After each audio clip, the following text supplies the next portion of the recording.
Okay, that was phase 1. On to phase 2, starting a dental practice. Here are the steps to starting your own dental practice.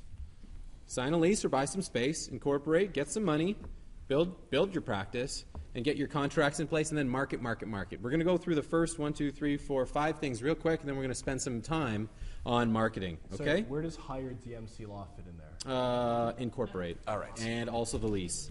And also referring you to somebody who's going to give you money.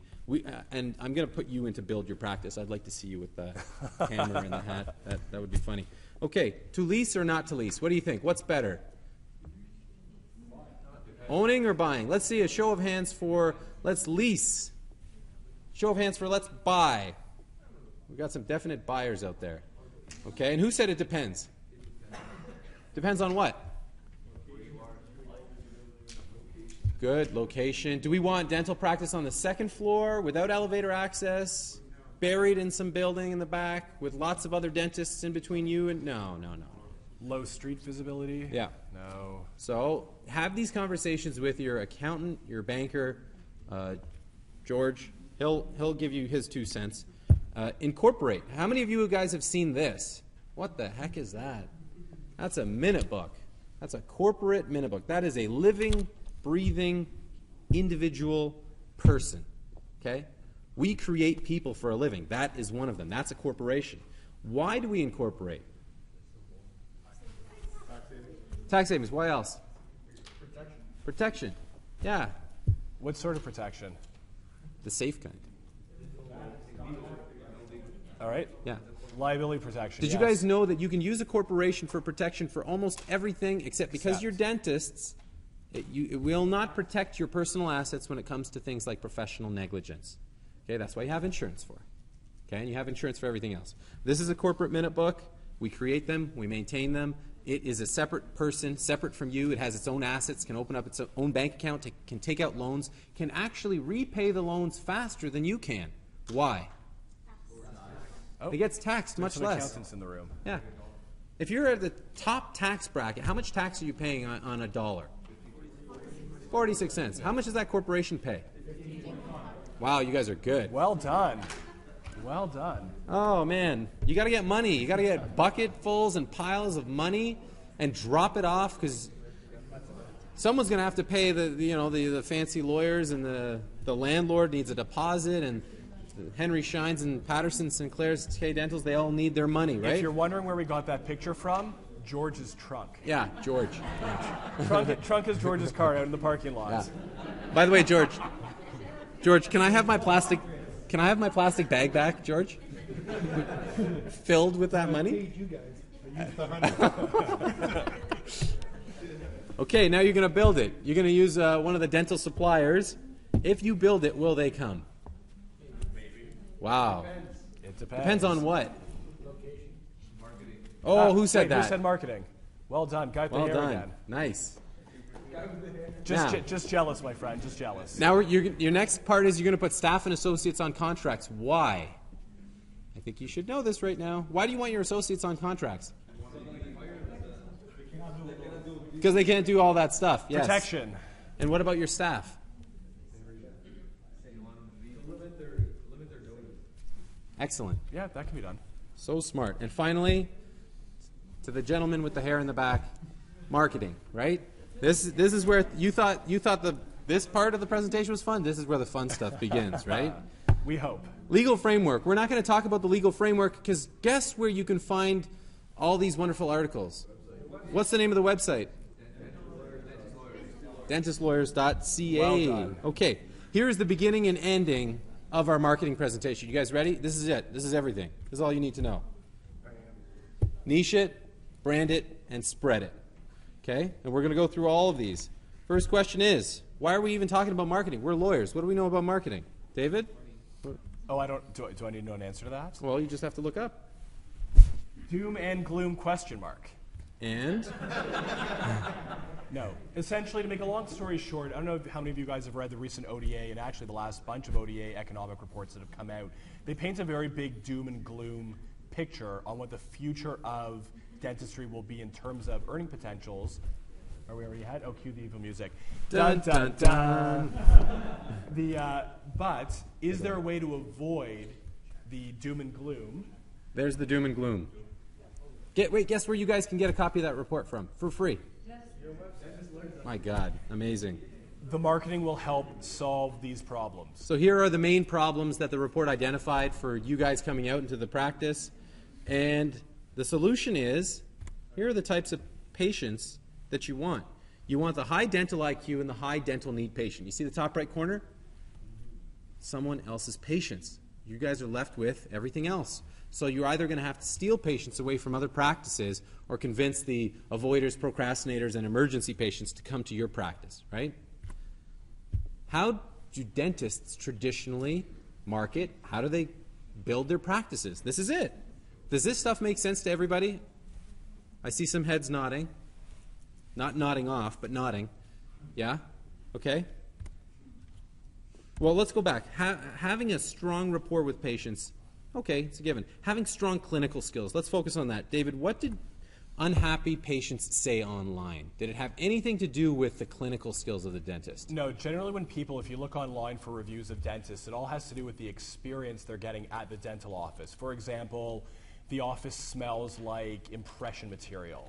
Or dirty carpet. Or dirty carpet. Or the staff were not attentive when they came in, they had to wait too long. Those have nothing to do with your clinical skills doing, for example, a root canal or filling a cavity. It's your experience. What do the happy patients say? It's right there. Very caring, very compassionate, takes time to fully explain, had my best interest at heart, made me feel at ease. Staff were polite, equipment was modern, amazing with children. Anything to do with their clinical skills? Nothing. What about spending more on advertising? If you guys go to the website, what's the name of the website? Yeah, good. You pull up that economic report and you go to the paragraph about advertising. The dentists who spend more on advertising, there is no direct correlation between spending more and earning more gross. They're just doing it because everybody's doing it. So, have we defunct some of the myths out there about having good clinical skills, a strong rapport, and spending more on advertising? To an extent. But what is the solution? Michael Porter. How many of you guys have heard of Michael Porter? Should be no hands up. None of you guys went to business school. Shame on you. Shame on you. Okay, so they made us memorize. He's the guru of strategy, right? And he has a whole bunch of strategies. My particular favorite one is the niche strategy. And it goes something like this. If you focus on a particular group, a particular patient, and service them more effectively, more efficiently than everybody else, they will come to you. And you can charge premiums. Sounds great, right? Don't try to be the master of everything. Or how does that saying go? Jack of all trades, master of none. There you go. So that's the niche strategy. How does the niche strategy work? Well, my brother came to me and he said he paid $72 for a haircut at the John Allen's Club for Men. How many guys have heard of this place? Oh, you're going to hear about it a lot. Yeah, David and I. David doesn't have too much up there, but he okay, so the John Allen's, what it is a niche male salon. For $72, you walk in, they hand you a beer. Okay?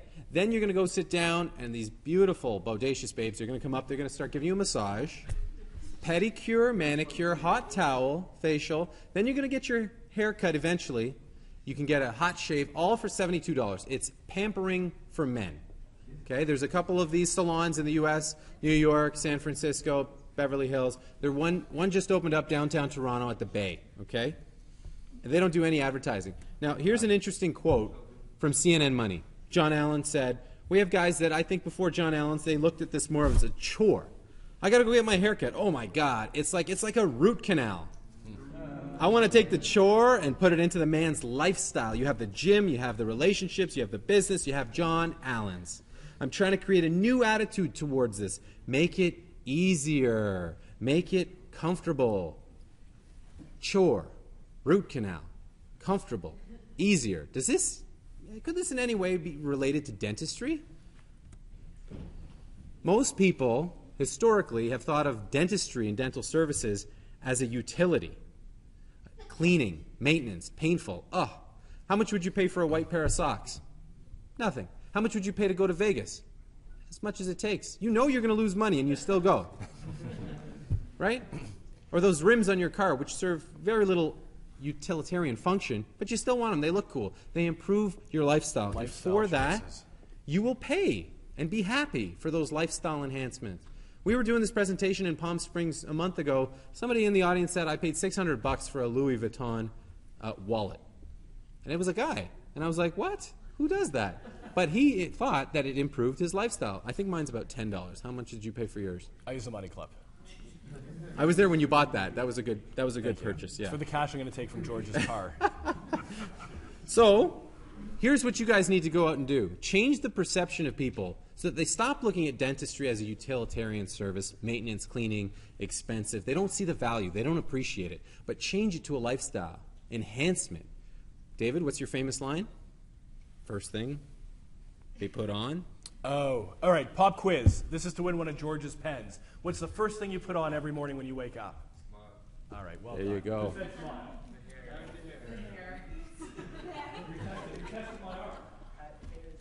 Yeah. Good catch, good catch. The first thing you put on every day is a smile. Do your patients, do your future patients know that? Will they know that? Or do they take their mouth for granted that it's just a utilitarian feature?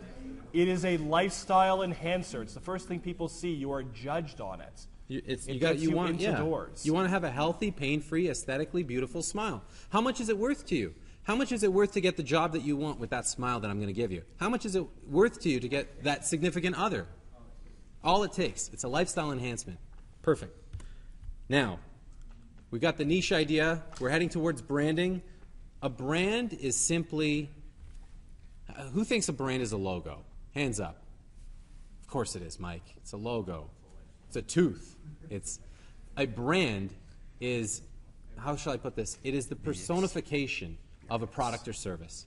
It's something warm. It's something that you trust, that you're comfortable with, it's a consistent message in every medium whatsoever when you're dealing with it. Okay? A brand is the difference between a cup of coffee and a Starbucks, between a car and a BMW, between a phone and an iPhone. Okay? And we're going to give you guys some insights into how to develop a brand that will go viral.